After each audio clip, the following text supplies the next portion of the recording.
Booked All Night is hosting live indie author interviews all February, including Ron Willow, Ashley Peters, Kim Barden, and Kelly Preston. Join our Discord to ask questions in the interview forums and find all dates and times at bookedallnight.co. The link's in the show notes. Welcome to Booked All Night, the podcast where hot takes meet craft notes and no one gets enough sleep. I'm Jess. I'm Katie. I'm Julia. I'm Maggie. Get ready for unhinged hot takes, A whole lot of books, midnight giggles, and zero shame. Grab your blankets, booklets, it's time to get booked all night. Welcome to Booked All Night, the podcast where hot takes meet craft notes and no one gets enough sleep. I'm your host, Julia, and today we're joined by Elle G. Keating. Yes? Keating? Yes, you got it. Author of Don't Wake Up. Hello, Elle. Hello. How are you doing? I'm good. How are you? I'm good. Welcome, fellow Canadian. I love this. Yes. Why don't we start by you giving us a little pitch for Don't Wake Up? All right. Well, Don't Wake Up. It's a psychological horror, basically following a young painter who struggles with her inner demons. Her life soon goes off the rails when an evil presence haunts her nightmares and slowly blurring the lines of her reality. It touches a lot on grief, self-worth, vulnerability, and stuff like that. I love that. That's so fun. I love a good horror. So As you can it's see, fantastic. That's all I have dedicated to. You know, some people, it's not for them, No. but I don't know. Just make me get up in the middle of the night, like, Right? It's, horror is so subjective where some people find it so terrifying, like yeah, movie-wise, even books. And then other people are like, oh, that wasn't scary at all, right? right? Like I'm not a horror movie person. I don't like watching it, but I'll read it all day long. Yeah. In my head, it's less scary. Exactly. I Well, guess. a lot of people who, like friends of mine who have read the book, they're like, it wasn't too scary. And then other people are like, oh, that scene was so frightening. And it's again, it's what you see in your head, right? Definitely. Yeah. Absolutely. I guess let's get started with some character superlatives so we get to know the Don't Wake Up cast a little better. So the first question is, what character is most likely to say, let's split up? I would say my main character's best friend, Amelia. Okay. She's very much on the realistic side, but Okay. not realistic in a way that she believes everything. She'd be like, oh, let's split up. Yeah. Could You see go her that way, doing I'll that. go this way. Yeah, It's exactly. like the you're number on your one own. rule to not do. Right? I could see her being like, you're on your own on this one. Right? Because she kind of does that in the book. Yeah. Kind of just leaves her. And you're like, Where'd she are you go? doing? Yeah. Have you never seen a horror movie? Yeah. Who would be the worst roommate? I would have to say Abel. I don't want to give too much yeah. away on him, but I think it'd be him. That's fair. Yeah. I mean, not great. No. Who is most likely to accidentally summon a demon just to see what happens? I think it'd have to be Abel again. Yeah. Yeah. Just like, let's just give it a go. Yeah. Why not? I could see him being with like a group of friends and just let's hit a Ouija board and conjure something. Who is most likely to have a cursed Pinterest board? I would say, oh, that's a good question. I don't have a lot of characters in my book, so I'm not too sure. That's okay. Yeah, You can rename someone who's already on there. Yeah. I'm going to go with Lila on this one. Just because after everything that starts to happen, I can see her being on Pinterest and getting cursed in another way. I don't know. Just decorating her house with extra spooky stuff. just leans into it. Yeah, right? Yeah. And then who is most likely to befriend the monster instead of running? I'm going to go with Amelia again. Yeah. Yeah. Oh, 100%. Yeah. She's just like a little Delulu. Exactly. Yeah. Like, come on, girl. This isn't real. Yeah. Jump What are you on guys the doing? bandwagon. Listen to your friend. Exactly. Yeah. I just want to give a little shout out. We have someone watching on YouTube who's celebrating that we have 2 Canadians. Yay. So welcome. I love that so much. Hello. All right. So let's talk about the book a little bit. The lines of reality are blurry for Lila. What inspired the idea of a haunting that lives inside dreams?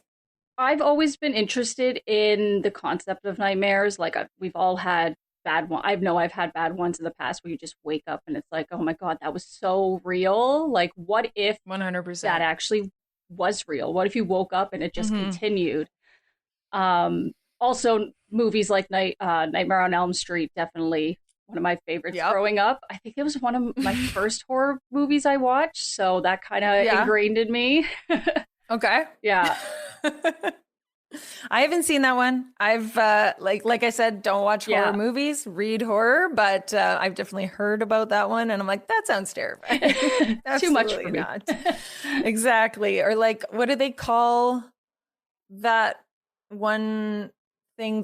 When you wake up and there's like do you know what I'm talking about? There's like this scary sleep paralysis demon. Yeah. There we go. Sleep paralysis. It's not sleep demon, but I've definitely experienced that a few times. During writing this, I watched a documentary. I think it was called The Nightmare, and they touched on like sleep paralysis and everything. And it was a bit of research because I'm just like, that is terrifying. And people are like, oh, it could happen anytime. Yeah. Big involvement there. Yeah.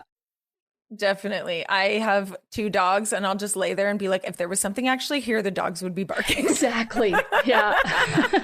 Like, kind of helps me with that. Next question. Nightmares can feel so claustrophobic and visceral. How did you capture that balance between fear and fascination? That's a good question. How did I capture it? I don't know, other than from experience, I guess. Having those nightmares myself and thinking back to all that kind of inspired and put it into it. But yeah. So I guess you talking about nightmares, like, do you feel like you have a lot of nightmares, which kind of brought this on, or just like a regular amount? Just a regular amount. Just, I find them so fascinating. It's like, what, and I guess I can't say, I do watch a lot of horror, but I don't think they're the reason why I have the nightmares. But when you do, it's just like you wake up and it's like, what was my mind thinking? Like, what did I eat last night that made it jumble my subconscious, you know? But is it more than your subconscious, right? That's what went into creating demons and stuff, I guess. That's fair. It's like, is there something else in the universe that's like telling me? Trying to like influence me a little bit? Like, I don't know about this. Yeah, exactly. And then last question here for this section. Lila's also an artist struggling with self-worth. How does creativity and insecurity feed into horror? And I guess this book in particular. Well, as being a debut author, doing it all on my own, independent author, it was very much, I write Lila like myself, almost. Like, I've had friends who read it and they're just like, I just picture you when I'm reading about Lila. Not that I've been through any of that stuff, but like the whole self-worth and the trust issues and stuff, that's very much pulled from my own experience. Fear of the future, like, you dive into something with creativity, especially, is anybody going to like this? You know, she has her social media following that, there's lots of followers, but there's nobody's buying her paintings. It takes a lot from my own life, I guess. That's totally fair. I mean, I'm an artist as well, and it's definitely, I've been to some like art gallery showings and whatnot, and everyone comes around, oh my God, I love your stuff, but no one buys anything. And you're like, do you really right? Love it? Are you sure? I don't know if I want to do this again. Yeah. Okay. It's fine. It's so daunting. Yeah. Right. Yeah. I guess we can jump into the first game. This will be great. Yay. So this first game is Never Have I Ever. Love it. Spoiled my own book, horror edition. Uh-oh. We're going to tempt fate with some author confessions. You'll tell us whether you've done it or not, but if you've done 5 or more, you have to spoil something tiny. We won't make you do a big one from your book. Ready? Okay. Never have I ever killed off a character just to see if I could. I don't think I have, no. Fair enough. Okay. Yeah. No? Perfect. Never have I ever scared myself while writing. I have. Okay. 1-1. This is fun. Yeah. Which part can I ask? I guess that could be a bit of the spoiler. I was Perfect. writing the scene where she's in bed watching a movie and her closet door creaks open and all this scary stuff starts to come out or some. Ooh. Yeah. And I'm sitting there writing and literally, I don't know, it's quiet in the house. It was nighttime. I write a lot at night too. And all of a sudden I hear something. Yeah, right. Add to that inspiration of horror. I heard something fall or knock over in the hallway and I just stayed in my room. I'm like, no. No, it's fine. We're done. We're done leaving the room for the day. Go over, lock it, crawl under the covers. This sheet will protect me. Right? That's so funny. Okay. Never have I ever added a dream sequence just to mess with the reader. No, I don't think I have. They're all very intentional. Cool. Yeah. Never have I ever named a character after someone I secretly dislike. I have yet to do that. No, I have not. Just add that to the list. Yeah, right? Should add that in my next book. Change like the first or last letter. Yeah. It wasn't you. I don't know what you're talking about. Not at all. Never have I ever written a scene so creepy I had to stop and turn on a light. I guess that kind of goes with the scared yourself part. We'll skip that one. Okay. Never have I ever written a character who's actually based on a nightmare that I had. Written a character that was based on a nightmare or okay. I guess that would be a yes, because I mean none of the nightmares that Lila had I had, but I wrote her character based on my own experience with having nightmares. So yeah. That's fair. Never have I ever let a character die just because it made the story scarier. I guess I would say I did. Yes. Perfect. What am I, 2 for 2? Well, 2 for 3. Okay. 4. I was like, I'm doing a bad job counting.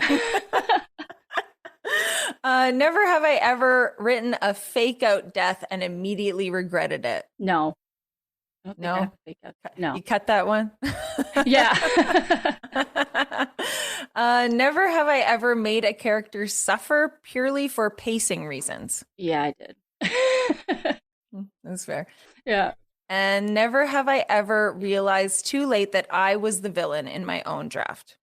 Like I was the villain while writing it. I don't want to take away. I'm not going to say anything in the ending, but I would say yes. Love. All right. Yeah. That's 5. So, I mean, you did give that one spoiler, but if you have another one, we would love to hear it. Just a little one. Just a little baby I'm trying to think of a little one.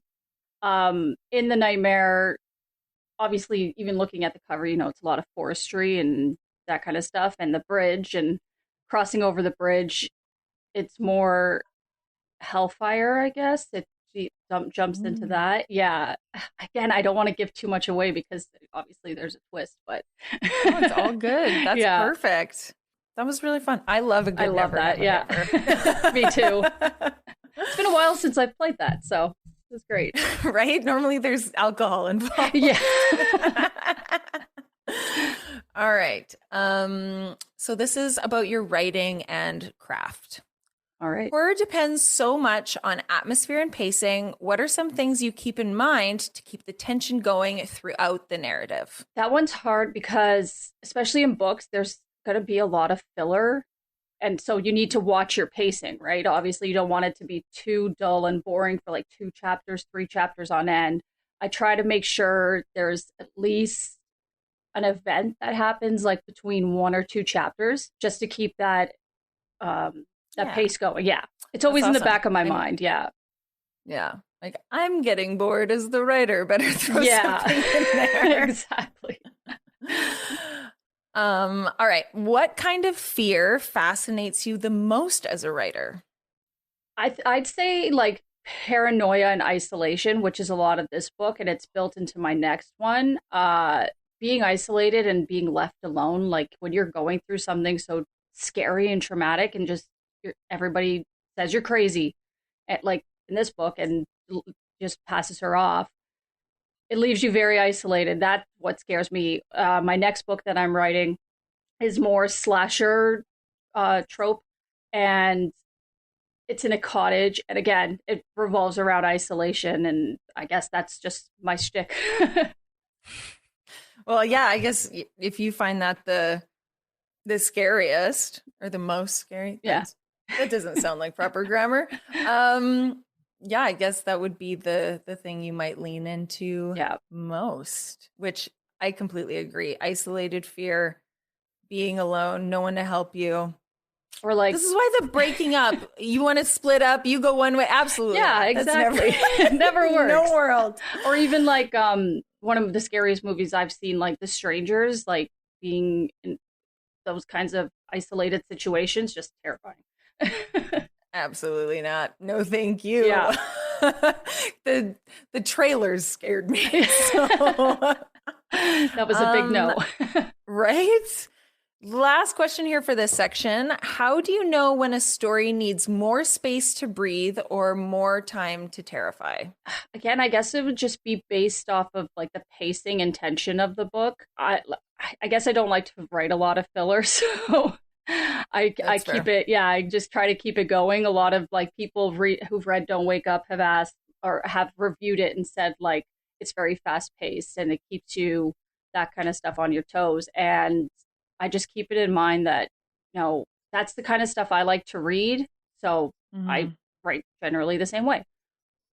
That's fair. I mean, I can definitely remember reading it and feeling like, this is the climax. No, this is the climax. And I was like, can we get to, like, if this is where I think it is, where are we going next? Yeah. Right? I kind of do that with my next one too. I guess that's just what I like to do.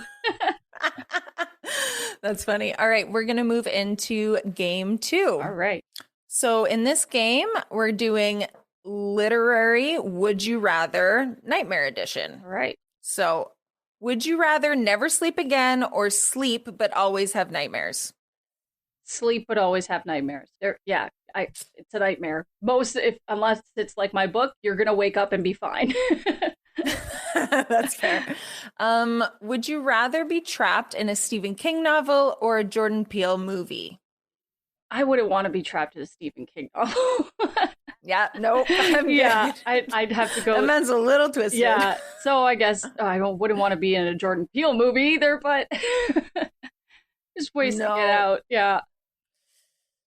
Oh, well. Yeah. It is what it is. Yeah, I'll figure it out. Would you rather have a ghost haunting your house or a demon haunting your dreams? That's a good one. So if the demon's haunting my dreams when I wake up, is he just gone or is it like my book? Because I think I can deal with that, where if it was like I woke up and it was just gone, no demon. But ghost in my house, I mean, it's staying there. So right, that one's there also when you're sleeping. Exactly, yeah. So I'm gonna go with demon in my dreams. That's fair. Yeah, it just lingers a little and then leaves. Would you rather write a book that terrifies everyone or one that breaks everyone's heart? Terrifies everyone. Guess I'm just crazy like that. Yeah. Thanks. Sorry. No, I love it. I mean, you did a great job with the horror. So thank you. You're welcome. Would you rather find an ancient cursed object in your attic or realized you are the cursed object? Ooh, I'd rather find the ancient or cursed object and get rid of it. That's fair. Right. Just toss it. Right? It keeps coming back. You're like, oh no. It's the rest of my life. Just trying to get rid of this thing. Exactly. All right. So this is our unhinged round. Okay.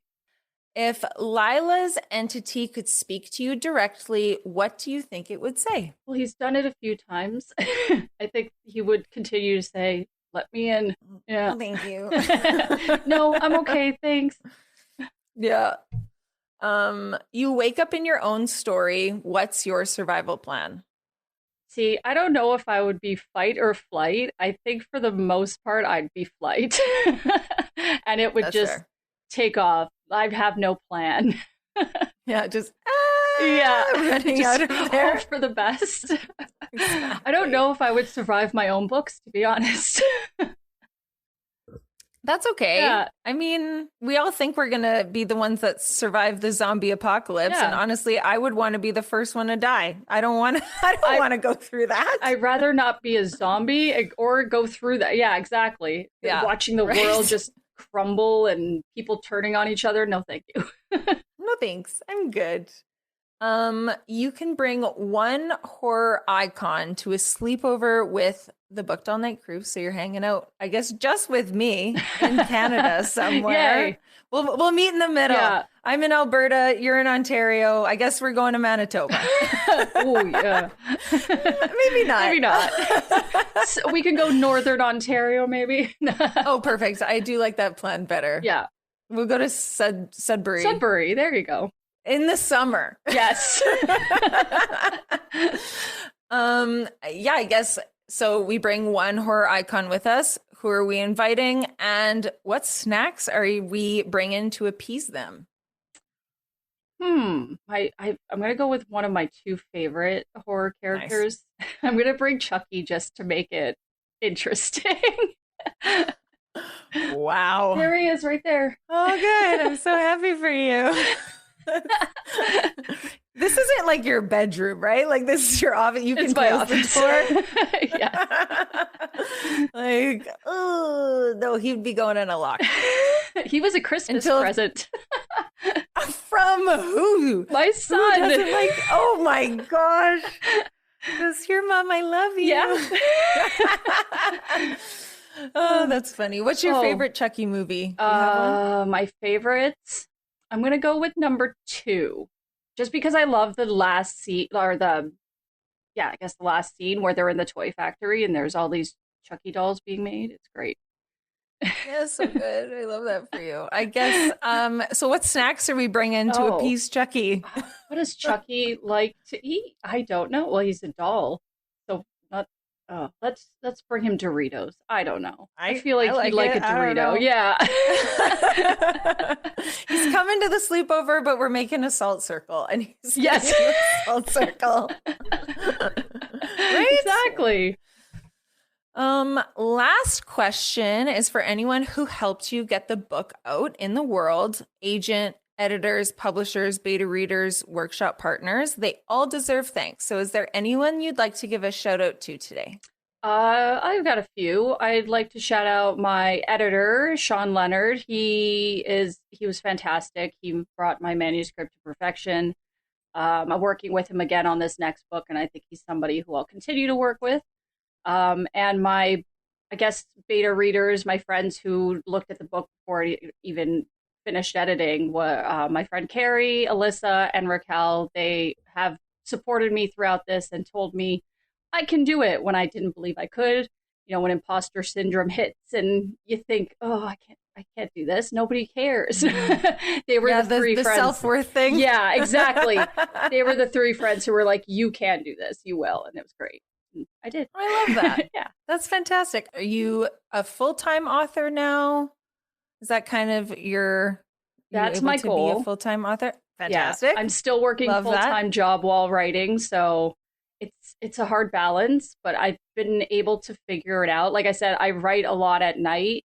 That's mostly out of convenience because, you know, work during the day, and when I'm not working, I have a 9-year-old son, so. Do you feel like when you're at work during the day, I guess depending on what you're doing, you don't have to share that with us, but are you kind of planning what you're going to write that night? Yeah. You're thinking about it all the time. You're like, notes app, here we go. My notes app is full of ideas. It's just flooded. Yeah. Someone hack her phone. Especially the first one, because it was just so like already in my head that I'm like, I got to get this down. So yeah. Yeah. What would you say your timeline was between starting the book and publishing the book?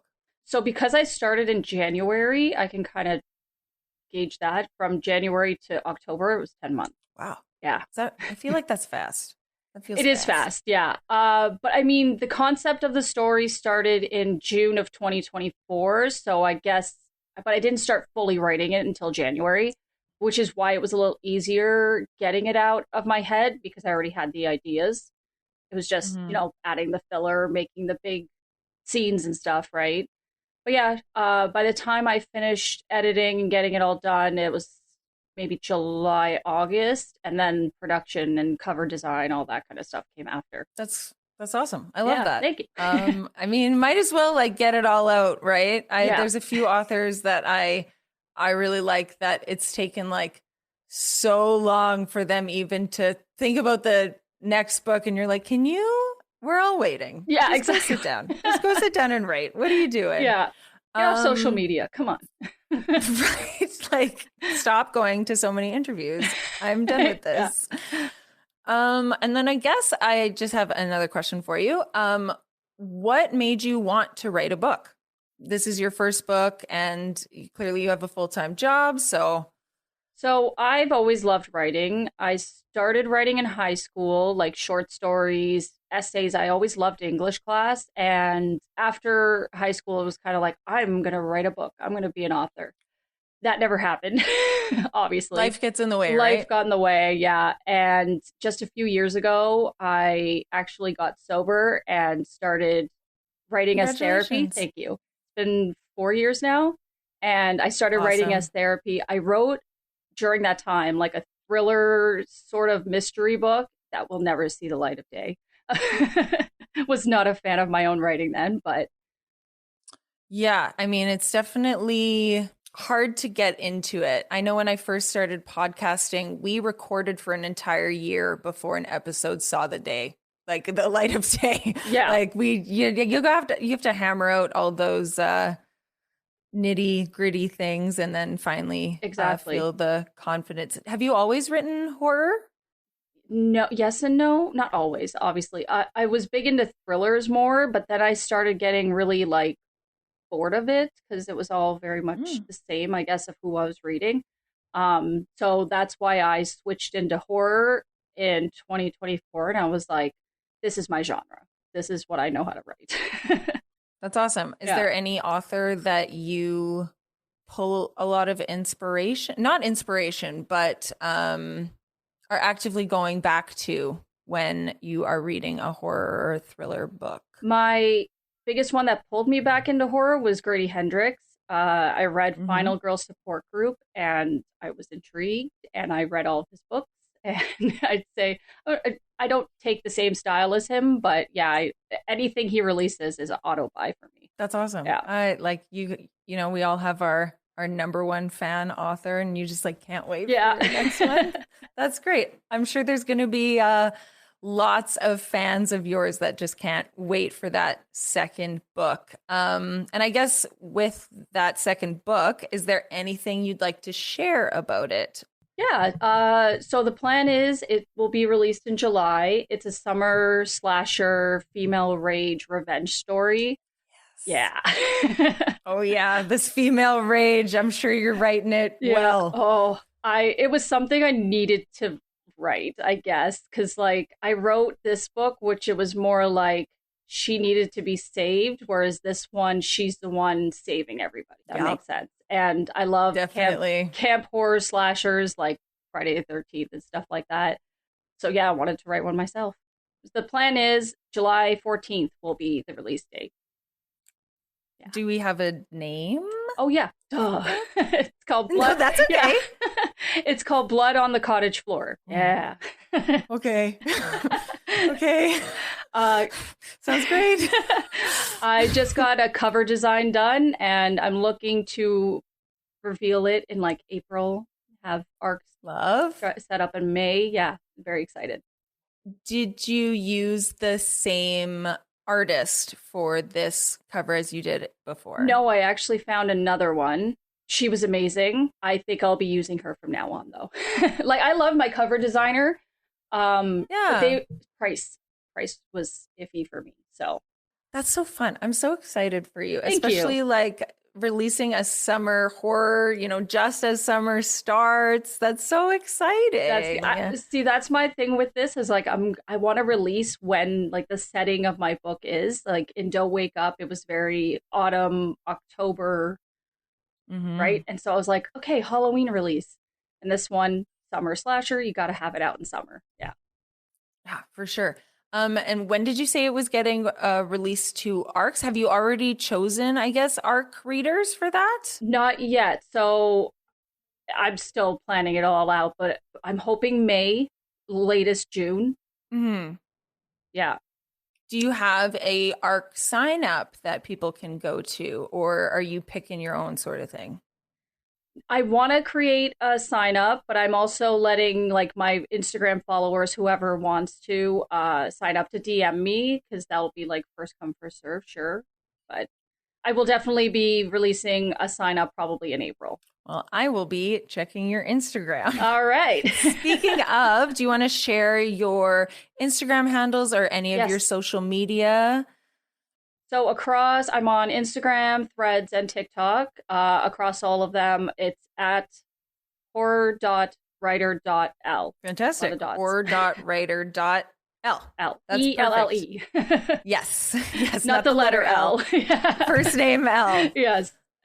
I'm just so excited for you that you are feeling confident enough in this first book, and you've had such great response in this first book to be able to then release a second one. I know that, that's hard to get that, next one going, especially like, did everyone like the first one? Well, and a lot of it is, yes, I want to be a full-time author, but I'm also doing it for me because I guess that was an important thing. Yeah, I guess like when I started writing, again, I was getting sober, and then I felt like I was stuck in this rut, and I was like, I need to do something more. And now instead of like sitting at home watching TV or reading a book, it's like, I'm going to write my own book. And it gives me a lot of something to look forward to at the end of the day. Oh, yeah. There you go. Will you write a book? No, I don't want to say related to sobriety, but with sobriety in it as a theme or concept? Is that something you would write about? It's definitely something I've thought of. It's not going to be very much touched on in this book coming up, but maybe in the future, when it's more reflective for me, I guess. Yeah, I've struggled with a different addiction, not with alcohol, but with other substances, and same. It's been 3 years for me, but it's definitely still even hard to talk about. Yeah. You don't even want to I did the thing. Yeah. It's still kind of new. Yeah. I admit. Is there any last things you would like to mention as we wrap up? Well, yeah, the book is out. Don't Wake Up. You can get it on Amazon, of course. You can also get it through Apple Books, Indigo in Canada, Barnes and Noble. All the links are on my link tree, on social media. Also, I will be having events coming up in March. I have a couple book signings. If you're in the Southern Ontario area, of course. The next book again comes out July 14th, but I'm trying to start a newsletter for every month to kind of give updates on everything. So sign up for that as well through my link on social media. Awesome. Do you want to plug some of those events that you're going to? Yeah. So March 7th from 11 to 3, I'll be at the Chapters on Vega Boulevard in Mississauga, Ontario. And March 14th, I'll be at the Indigo at Square One Shopping Center in Mississauga, Ontario. Not from Mississauga, but I live close, so pick That's the bigger awesome. city. Just a little bigger. Yeah. Are you planning on going to any other events, or is there any event that you would aspire to be, I guess, invited? I'm not totally sure how authors get into events, if it's like a sign up or if they're invited, but what's like the top event that you're like, if I could be there, that's the one? I don't know if there's any top. I mean, there's a lot in America that I know I'm just not going to be going to anytime soon, but same. And I wouldn't be able to go there and see you either. We're not doing it. No. But I know I think I signed up for DreadCon. That's in Burlington. I'd really like to go to that one. So I think that's in I think it's October, but that's one I'm trying. I want to go to more conventions, like author conventions, like the book signings are great. I've only done one, but they're fantastic. But I'd love to go to a convention to meet other authors and have that community surrounding me. Yeah. That's awesome. I love that. There's definitely a few on the West Coast where I am that are always pretty fun. There's the Canadian Rockies one in May, and then there's the BB4E one, which is in Vancouver at the end of July. So I don't know if those are on your radar, but I will be going to those if nice. you'd like to hang out. Yes, I need Go to grab get my a coffee. Yeah. Love it. I'll keep those in mind. Fantastic. I love that and would love to, of course, meet you. I'm always a big supporter of thank you. Canadian authors. And it's so fun. Love that. I didn't realize you were Canadian until I was like Googling you for this interview. Yeah. I was like, okay, I'll read the book and all that stuff. And then I was like, she's Canadian.